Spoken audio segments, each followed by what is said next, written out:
Naglabas na ng opisyal na pahayag si Tony Fowler patungkol sa reklamong isinampa sa kanya ng kapisanan ng social media broadcasters sa Pilipinas.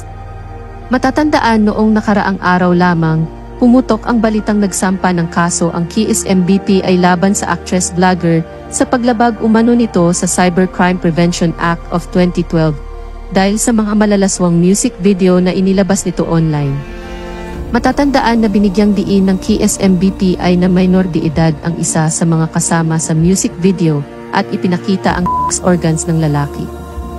Saad ni Tony sa kanyang mahabang post, ay nais niyang punahin at sagutin ang mga kasinungalingan ng KSMBP ay sa media. Nilinaw niya na hindi sex organ ang kanyang ipinakita kundi sex toys. Aniya ay epekto ng katandaan ang pagkakaroon ng malabong mata at hindi magandang halimbawa sa mga bata ang pagsisinungaling. Dagdag pa ni Tony Fowler, katulad ng kalayaan ng grupo na tawagin siya sa kung ano-anong naisin nila ay kalayaan rin niyang ariin ang kanyang sarili.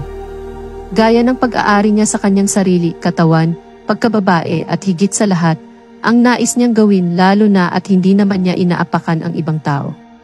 Wala rin daw puwang ang KSMBP ay para pagsabihan siya at pagbawalan sa kanyang kilos pananamit at pakikipag-usap dahil hindi karapat-dapat ang mga ito, lalo na at hindi naman sila babae katulad niya. Hindi din daw niya pipigilan ang kanyang sarili para lamang sa kanila.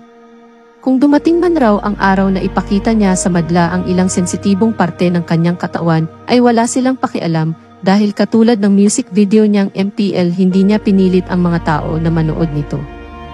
Kung nagawa man raw ng mga ito na sampahan siya ng kaso, ay sana nag-research ng maigi ang mga ito sa behind the scene ng mga music video na kanila pang ginawa ng vlog dahil ipinakita nila doon na pinalitan ng juice ang nakakalasing na mga inumin.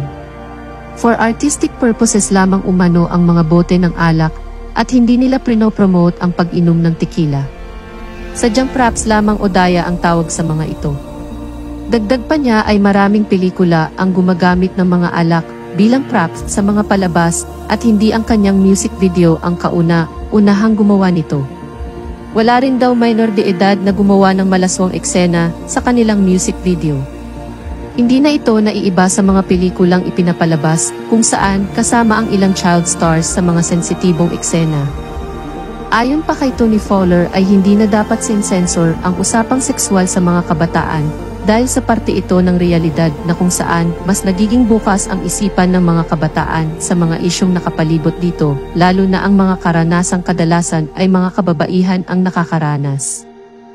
Huling mensahe ni Tony ay matapang niya raw na harapin ang kasong isinampa laban sa kanya dahil kahit ano pa ang itawag ng mga ito sa kanya, ay taas noo siyang harap at sasabihin na tahimik lamang siya sa umpisa pero marunong lumaban kahit hindi siya pilitin.